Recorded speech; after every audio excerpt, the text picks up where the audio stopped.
America is reportedly getting gray. Now, a report features saying that by 2050, nearly 84 million Americans will be 65 or older compared to only 43 million in 2012. The report went on to say that fewer than 10% were older than 65 back in 1970, not that long ago.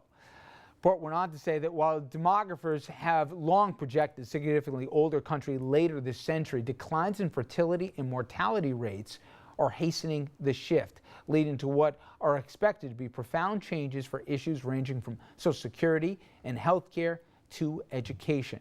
And when you reference climate change, will your kids have a better life than you did? And for me, that is part of this macro we talked about yesterday, and we talked about last segment, and what we're talking about now. It's going to be really tough for this younger generation in many ways. It's still the greatest country on earth and all the rest, but fewer workers supporting more people on the other end of the age spectrum, all the other ancillary costs that are going to come into it from climate change and globalization that, makes it tougher and tougher where the playing field gets more and more flat. It's a tough road to hoe, don't you think? It's really tough, but I mean, the biggest difficulty is change happens so quickly now. I mean, you can't even comprehend the change, and that's what our young people are growing up.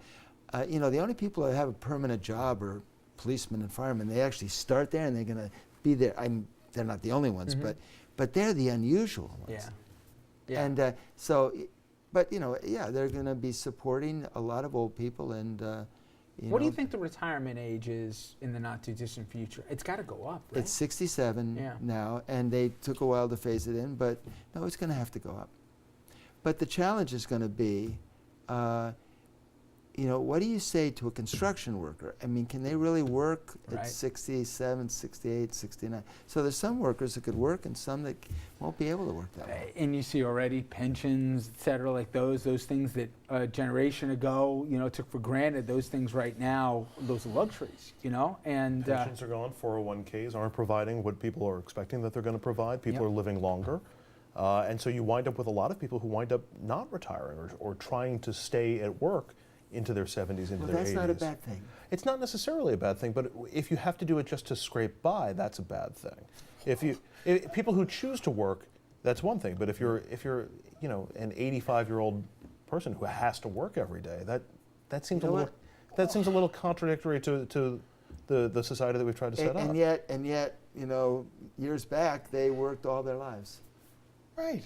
I mean, this idea that we have really become a weak society. I look at my grandparents, and the idea that they were going to quit working, they quit working when they died.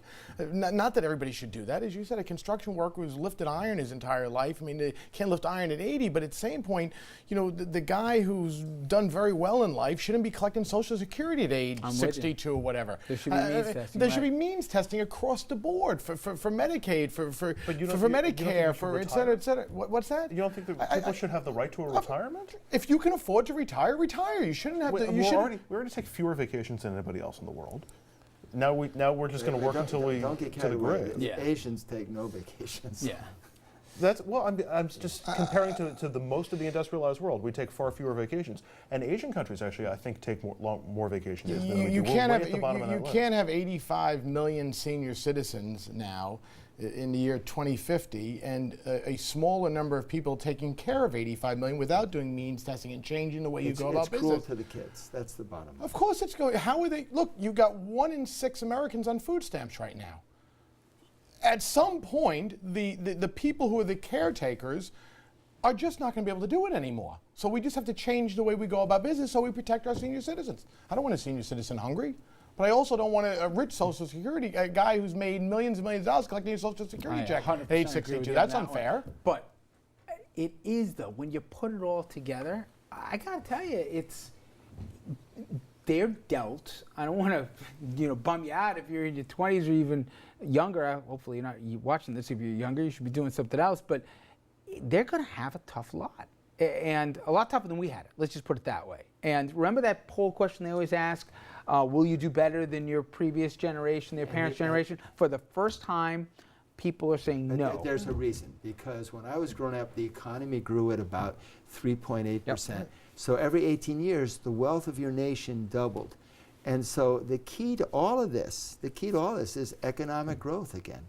It's economic growth. Now balance that with our environmental problems. Yeah. Not easy. No, it's not.